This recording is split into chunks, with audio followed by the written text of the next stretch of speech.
ভাই বোন যখন একসাথে কথা বলে তখন আল্লাহ তাআলা বলেন এই সময়টাকে থামিয়ে দাও। আমি খুব অবাক হয়েছিলাম এই হাদিসটা শুনে। আচ্ছা, ভাই বোন কথা বললে ফেরেশতাদেরকে আল্লাহ কেন সময় থামিয়ে দেওয়ার কথা বলল? পরে যখন ডিটেইল জানলাম তখন খুব কষ্ট লাগলো। ডিটেইলটা ঠিক এরকম ছিল। ভাই বোনের সাথে এই পৃথিবীর পরে আর কখনোই দেখা হবে না। হাসরের ময়দানে না, আখিরাতে না, কিয়ামতের পরে না, জান্নাতে না, জাহান্নামে না, কোথাও না। বাবা মার সাথে দেখা হওয়ার সম্ভাবনা আছে, স্বামী স্ত্রীর সাথেও দেখা হওয়ার সম্ভাবনা আছে, ছেলে মেয়ের সাথেও দেখা হওয়ার সম্ভাবনা আছে, কিন্তু ভাই বোনের সাথে সম্পর্ক শুধুমাত্র এই পৃথিবী পর্যন্তই। তখন এত খারাপ লাগলো ব্যাপারটা জেনে যে আমার যে বোন আছে অথবা আমার যে ভাই আছে তার সাথে আমার আর কখনোই দেখা হবে না এই পৃথিবীর পরে। মানে মরে যাওয়ার পরে তার সাথে আর আমার কখনোই কথা হবে না। এত ক্ষণস্থায়ী একটা সম্পর্ক আমাদের।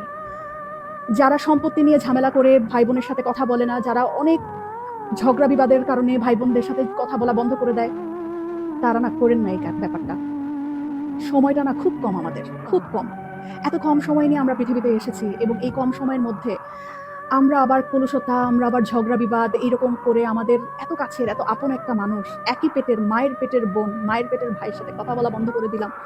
এই মানুষগুলোর সাথে তো আমাদের আর পৃথিবীর পরে দেখাও হবে না, কথা হবে না। কি দরকার মনে এত কষ্ট রেখে? ভুলে যাই না সব, ভুলে যাই।